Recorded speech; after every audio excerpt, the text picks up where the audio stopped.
Hello，大家好，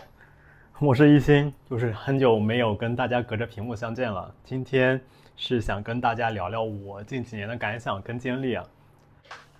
就是在谈了几任过后，我时不时会思考这样一个问题，就是自己是否还有爱人的能力？因为自打1年前我分手过后，我到现在都没有再谈过恋爱。走得近的朋友会惊讶于我的空窗期竟然也可以维持这么久。毕竟我这几年来，我的空窗期基本上都会维持在3个月以内，不会超过3个月。当然，这一年里，我也面基过，也遇到过一些感觉不错的对象，但最后要么不了了之了，要么就处成了一般朋友。即便我还是在非常的渴望爱情吧，但是感觉却没有特别多的动力去追寻爱情了。感觉真的是这4年我谈的5任，确实消耗了我特别多的情绪能量。而且我做这期视频就是想用我的经历去提醒一些朋友，就是不要单纯因为寂寞或者因为需要某种认同感就去释放自己的爱意，因为时间久了，你真的会发现那种纯净的爱意跟奋不顾身的勇气都是特别难再生的。就像我现在很难说我自己的情绪能量恢复了多少，只能说我目前还算享受自己单身的状态。之前我有很长一段时间都在渴望自己被爱，或者说找到一个可以去爱的人。因为其实我的情感还算是比较丰富的，但是我从小到大的生活环境就是限制我的表达，导致我一直以来积攒了特别多的情绪能量，而且在自己没有办法消化的时候，就是往往想寄托在别人身上，导致就是那种迫切又盲目。就像我刚迈入社会的时候，我那个时候是迷信爱情的，既不在乎对方的物质条件，也不在乎对方的属性，就认为只要有爱就可以了。说个有意思的，我当时几乎在我所有的数码设备上面雷雕了 "Love will prevail" 这句话，就是现在不会了，因为在回收的时候折价真的比划痕还要严重。但是这种天真真的特别美好，就是我现在是真的会想重新体验当时那种爱的奋不顾身的那种感觉，但是几乎已经不可能了。因为你吃过爱情的苦之后，自然就会不再天真了。我现在无论是面基还是其他的一些什么场合，更多的就是会去考量对方是否合适。怎么说呢？长相啊、性格、物质条件啊等等。但是我一旦开始进行这种考量，我就会非常的失落，就是因为我知道我自己想要的还是那种纯粹的爱情。再说我的经历啊，其实在初期的时候，我一直是被拒绝的那一个，就是我是2018年的时候来的深圳，就是一开始月薪很少，住很破的房子，恩格尔系数接近都是1了，但是我还是依然非常的期待爱情，因为觉得爱情会光顾每一个人，哪怕是当时的我。我就是在这样一个状态下，还是会去开始用软件去认识新朋友。我对在深圳面基的第一个人印象非常的深，因为他让我当时特别的狼狈。呃，只是我后知后觉啊。当时我们是在一个饮品店的面的基，然后他当时问我经济状况，我跟他说我当时的月薪是5K，然后业绩好的时候能有6K，他就非常诧异的一种口气去问我，5K 你能在深圳活得下去吗？我当时很自然的说5K 当然可以在深圳活得下去。他说那你在深圳一定是月光吧？我当时说不是啊，我每个月还能存1000多块钱。然后他就说那不就是月光吗？还歪了一下头，就是整个就很夸张的一个演绎的动作。就是我当时依旧没有觉得有什么冒犯，因为我没有意识到自己是被嘲讽了。其实我一直都没有跟得上他的说辞，以至于后面聊的什么我都忘了，因为我基本上跟不上他的对话嘛。我只是后来回到了我的出租房，才慢慢的回过味儿来，因为我住的房子是很破的。然后，其实我的自尊心还是很强的，就是慢慢你回过味儿来的时候，就会觉得非常的难受，因为被轻视我是可以接受的，但是我不能接受自己被轻视还完全的没有感觉，就更像自己显得像一个笑话了。我当时甚至都没有睡好，然后脑子里反复的就是重复着他当时说过的话，以至于我到现在都没有忘记。然后那次面基过后，我就没有再跟陌生人去面基了，有很长一段时间都没有跟陌生人面基了，只是在深圳的一个打球的群，还有一个王者荣耀的群刷点存在感，然后也遇到了2个有好感的人，但都是被拒绝的下场。我当时还想跟一个人表白来着，然后就买了一个电影最 top 的那个发条章的那个年历，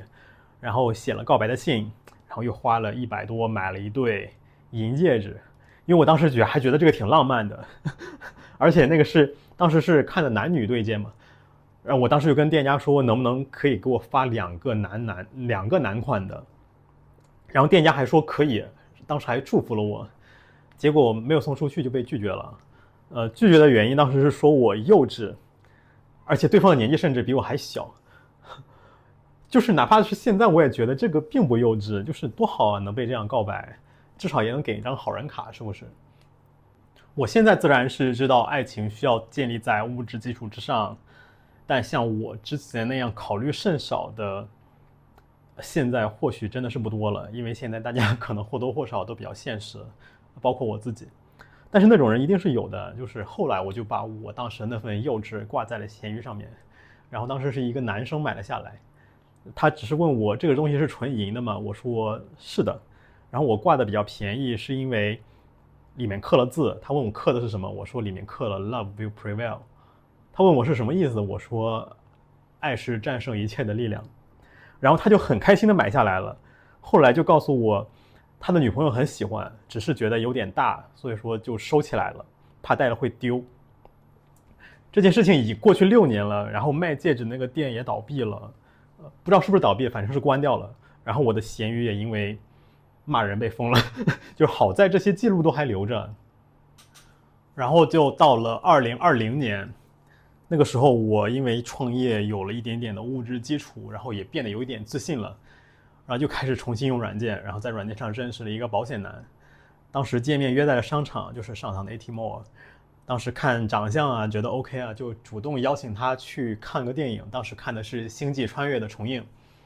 星际穿越》是我最喜欢的电影之一，因为这个电影真的很好看，我每次看都会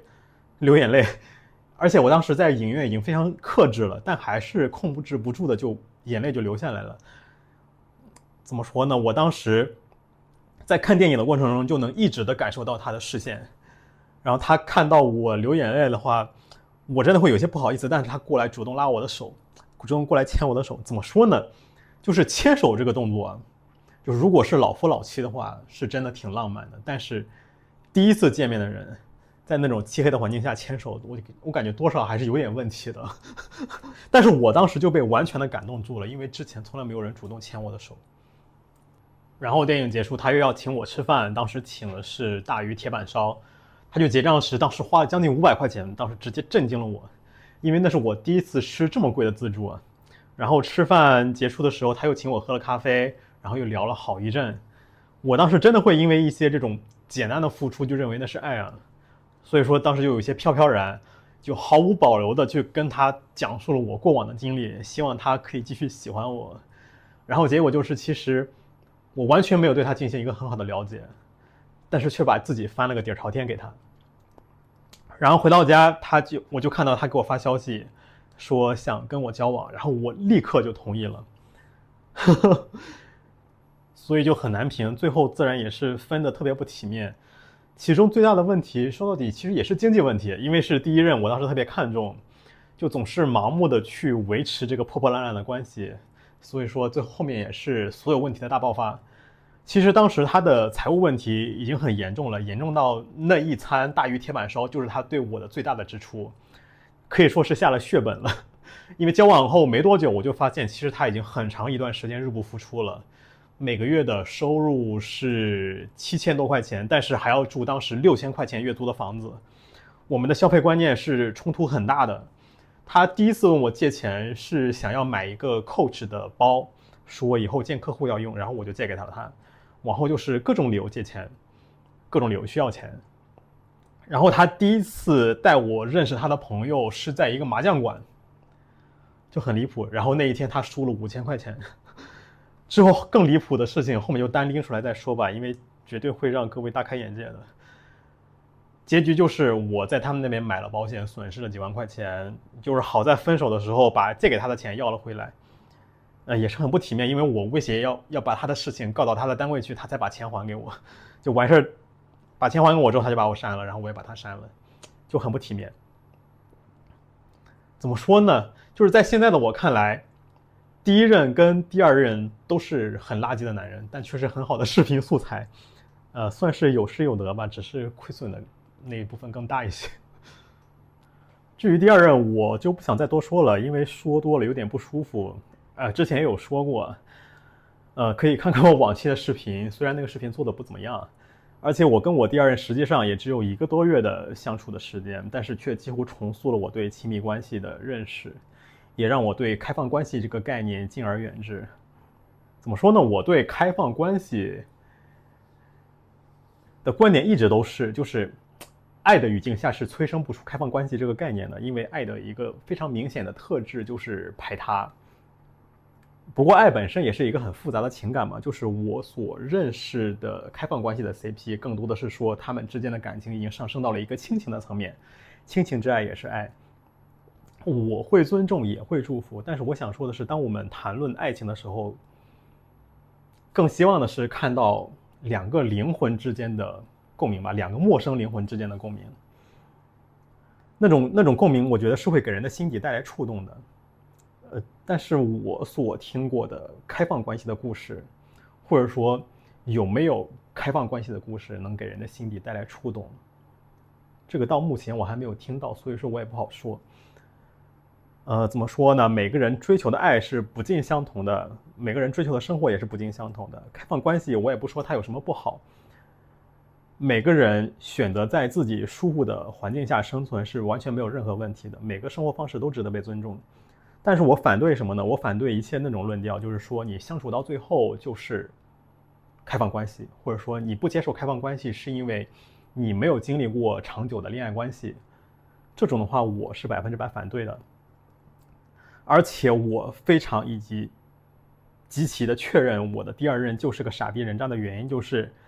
他会在跟你相处没多久就提出开放关系，这就是完全没有丝毫责任心的人间之蟹了。就不说了。我是真的希望我身边的人多去了解什么是真正的爱。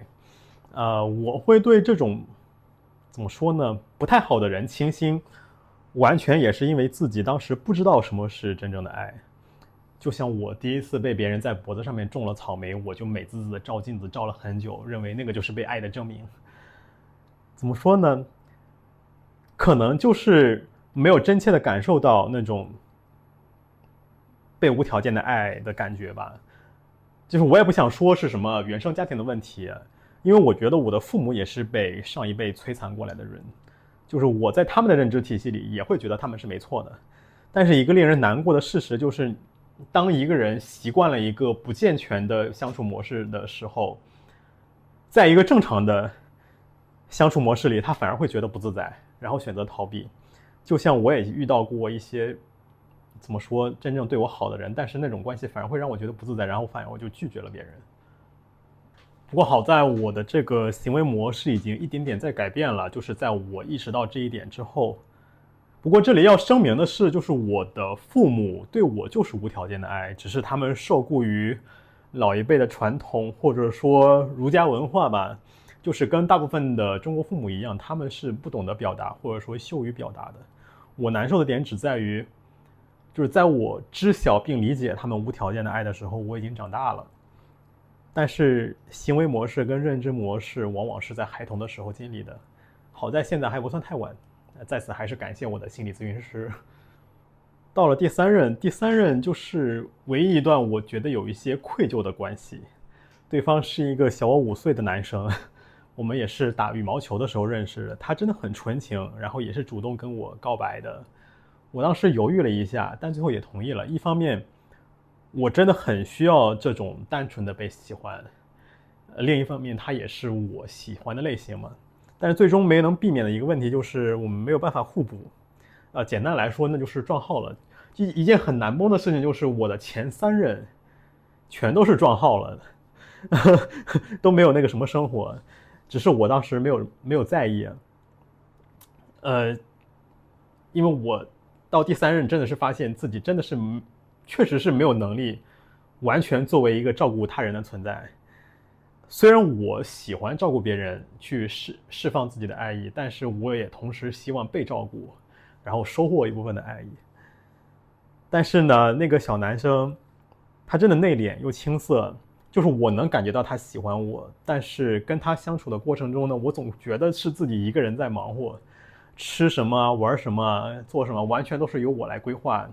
他又非常的羞赧，不会互动，导致我时常觉得自己空落落的。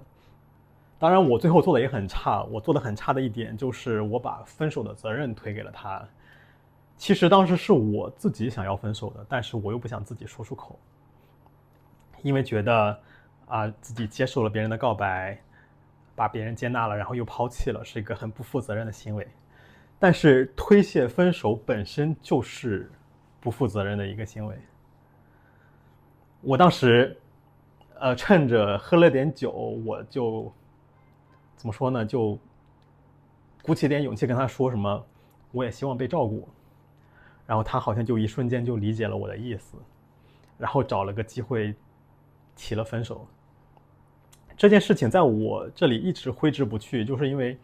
我觉得让一个比自己小5岁的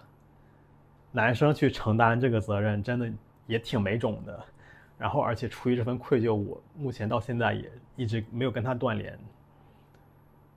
就是偶尔也会去一起吃个饭啊，或者说看个电影啊什么之类的。但是像第1任、第2任、第4任、第5任，那就是删除的删除，拉黑的拉黑。我的第4任跟第5任那都是在软件认识的，但是我开始会在意过程，会考量彼此的条件谈论彼此的爱好啦，甚至会确认对方的型号啊。但是就像我上面说的，就是当顾忌变得越多，相处就会变得斤斤计较，其实也就没有那么多的快乐了。可能一开始是会快乐一些，然后后面跟他们的相处也几乎消耗完了我仅存的一些情绪能量，以至于我到现在还在处于一个恢复期。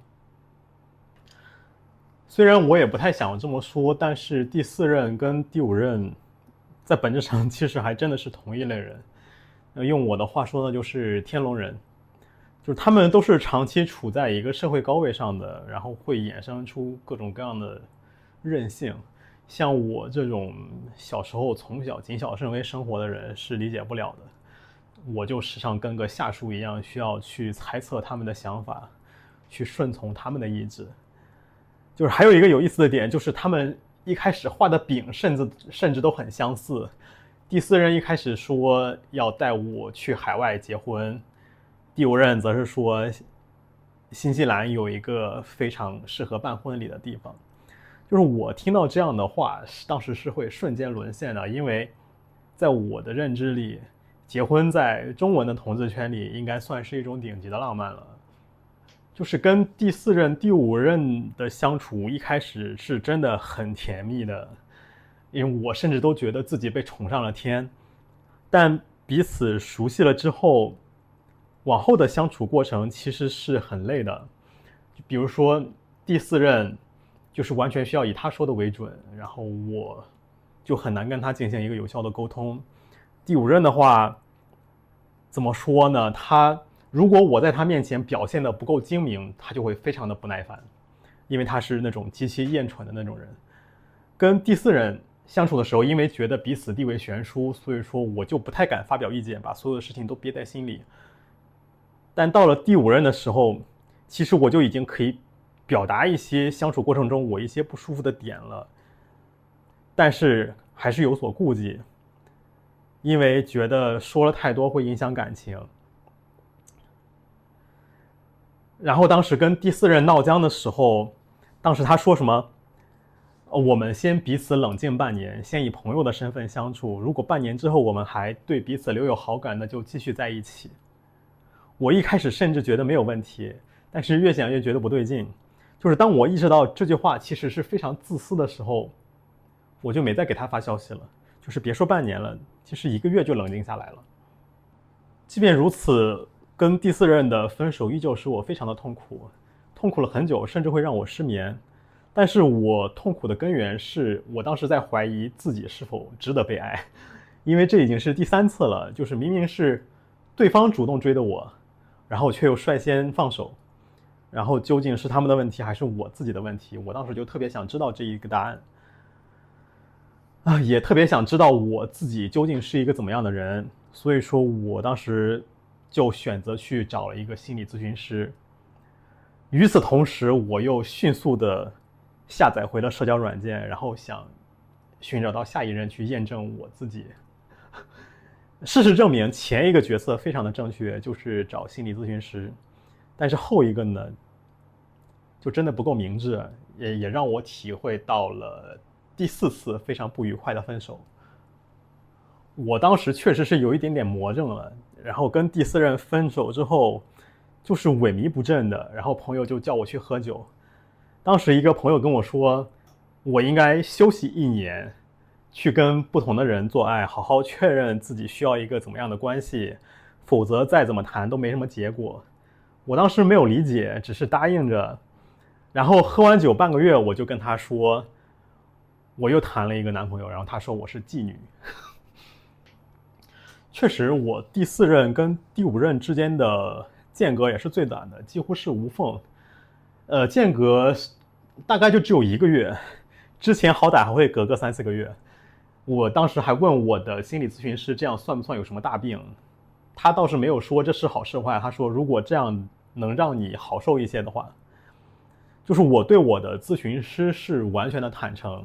就是因为我特别想从他那里得到一个评价，就是我把我所有做过的坏事跟自己心里阴暗的想法全都跟他说了，但是他就是完全不对我做的事情发出任何的评价，只是一直的帮我去回忆小时候，然后帮我梳理自己的行为模式。就像我之前会觉得自己配得感很差，就不是觉得，就是我之前的配得感会有些差，就可能源于我父母从小就不会积极满足我的需求，导致我长大之后也不敢跟别人提要求，哪怕别人主动给我施加一些善意的话，我也不太敢接受，因为觉得怕回应不了别人的期待。就是当意识到自己这一点之后，你就会开始去尝试一个新的行为模式，新的行为模式也会给你带来新的人生体验。就是我清晰的记得我第一次正面对伴侣提出需求，就是对第5任嘛。我对第5任说，我跟他说我想要那个鲁班的那个10支7缕的新皮肤，他非常爽快的就答应了，然后立刻就送给了我，爽快到甚至让我觉得有些难过。我当时真的是有点难过，因为从来没有这样被爽快的满足过。我当时心里想了 He must be the one 但我想其实还是过于简单了。我的心理咨询师几乎见证了我跟我第5任的全部，从一开始的热烈到后来的冷淡。我也是一开始满脸幸福的跟我的咨询师分享跟第5任的点点滴滴，到后来渐渐的有了一些抱怨。我第5任跟第4任相似的点就在于他们都是以自己的认知为准则的，然后别人需要遵守。我跟第5任分手的导火索就是他不同意我做自媒体，他认为做自媒体的都是摇尾乞怜的小丑。我当然会不同意他这个观点嘛，所以说，但是我当时采取做法是自己偷偷的在做。我当时做了一期回忆教官的内容，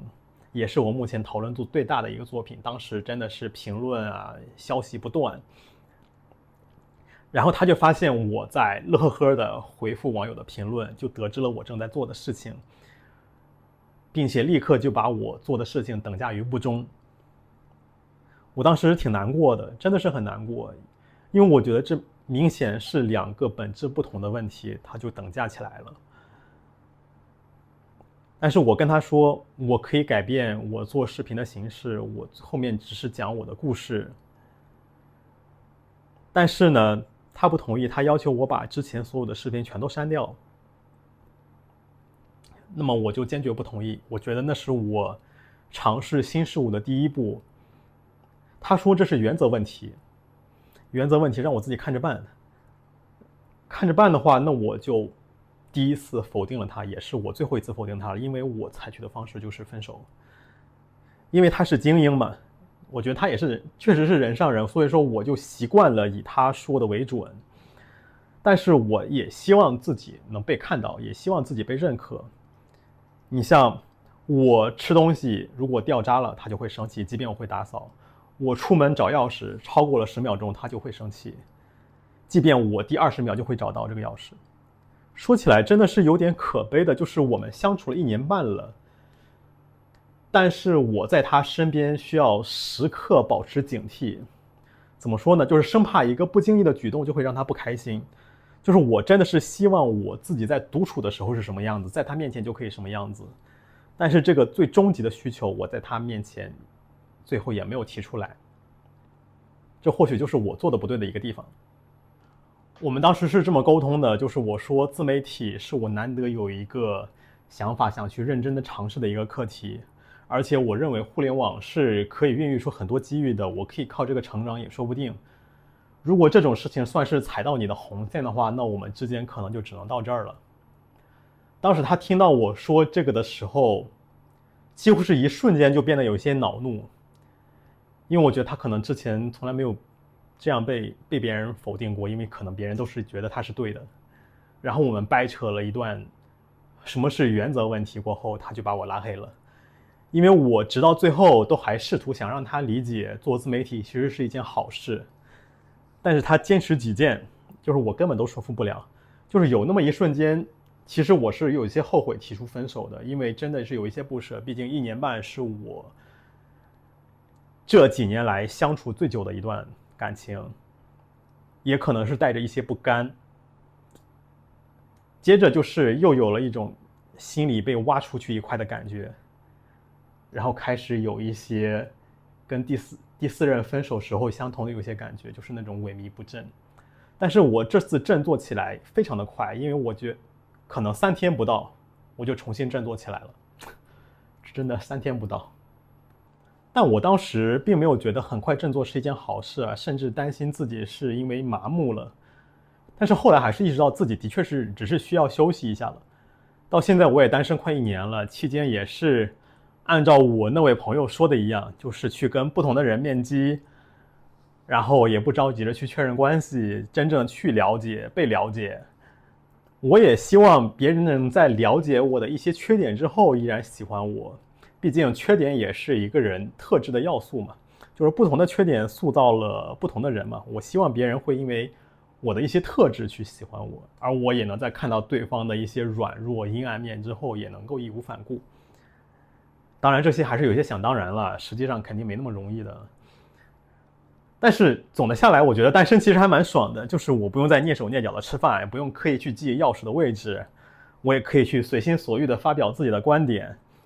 可以更自由的活着。可能也是多亏了第5任吧，让我发现自己也可以足够的完整去面对一切。